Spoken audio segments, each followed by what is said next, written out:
21 ғасыр әдебиетін оқытудың тиімді жолдары. 21 ғасыр әдебиеті көп қабатты мағынаға, субъективті интерпретацияға, мәдени-әлеуметтік контекстке сүйенетіндігімен ерекшеленеді. Сондықтан мұндай әдебиетті оқытуда герменевтикалық талдау әдістерін қолдану білім алушының мәтінді терең түсінуіне, өзіндік көзқарасын қалыптастыруына мүмкіндік береді. Ең алдымен оқыту процесінде оқырман, мәтін, автор арасындағы байланысты негізге алу маңызды. Герменевтикалық тұрғыдан алғанда, мәтін мағынасы дайын күйінде берілмейді.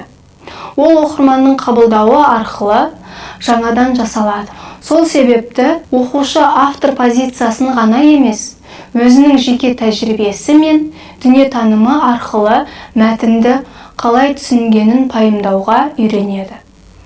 21 ғасыр әдебиетін оқытуда білім алушыларды компаративтік, яғни салыстырмалы талдауға үйрету қазіргі жоғары мектеп әдістемесінің маңызды бағыттарының бірі. Тәуелсіздік кезеңінен кейінгі қазақ әдебиеті әлемдік әдеби үдерістің бір бөлігіне айналып, мазмұндық, жанрлық, эстетикалық тұрғыдан күрделі сипат алды. Сондықтан оны тек ұлттық әдебиет шеңберінде емес, классикалық мұрамен, шетел әдебиетімен, түрлі дәуірлердегі көркем мәтіндермен салыстыра оқыту студенттің әдеби ойлауын тереңдетудің теориялық білімін практикамен ұштастырудың тиімді жолы болып табылады. Компаративтік оқытуда бірнеше әдіс тәсілді қолдануға болады. Біріншіден, проблемалық сұрақ қою.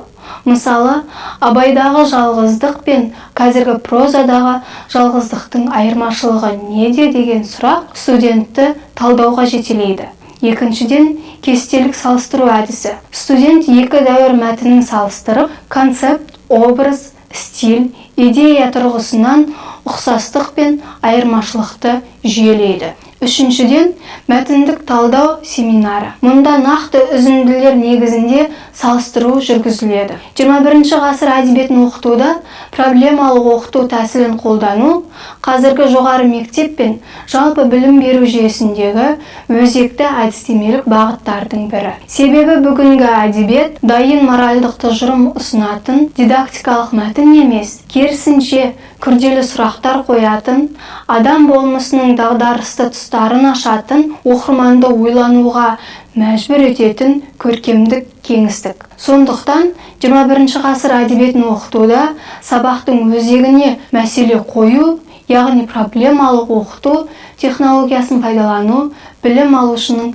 тек мазмұнды меңгеруін емес, сыни ойлауын, аналитикалық қабілетін, тұлғалық позициясын қалыптастыруды көздейді. Проблемалық оқытуда мәтінмен жұмыс істеудің бірнеше кезеңі бар. Бірінші кезең проблемалық сұрақ қою. Екінші кезең мәтіндік талдау арқылы дәлелді іздеу. Үшінші кезең пікірталас және қорытынды жасау. Бұл құрылым білім алушыны белсенді позицияға қояды. Әлішер Рахаттың параллель романы құрылымдық және идеялық мазмұны жағынан күрделі туынды. Романда параллель кеңістіктер, параллель саналар, шындық пен елес араласқан көркем әлем жасалады. Бұл шығарманы оқытуда ең алдымен шындық қайда, адам өз болмысын қай кеңістікте табады деген проблемалық сұрақ қоюға болады. 21 ғасыр әдебиетін оқытуда жобалық әдісті қолдану заманауи білім үдерісінің талаптарына жауап беретін, білім алушының белсенді субъект деңгейіне көтеретін тиімді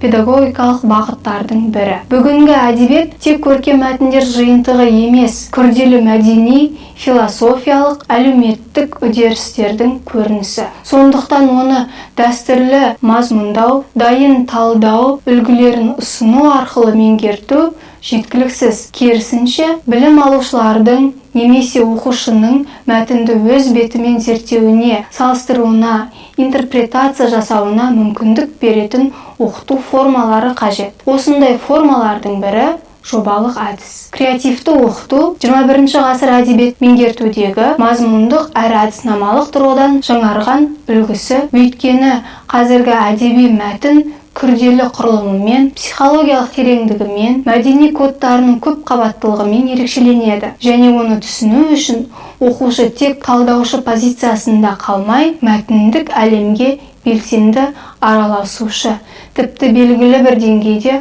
авторлық стратегияны қайта модельдеуші субъектке айналуы қажет. Әдебиетті осылайша игеру білім алушыны мәтін авторына айналдыруға бағытталған креативті тәсілдер арқылы жүзеге асады. Мұндай тәсілдер қатарына мәтінді жалғастыру, кейіпкер атынан монолог жазу, альтернативті финал ұсыну, фанфишн элементтерін қолдану жатады.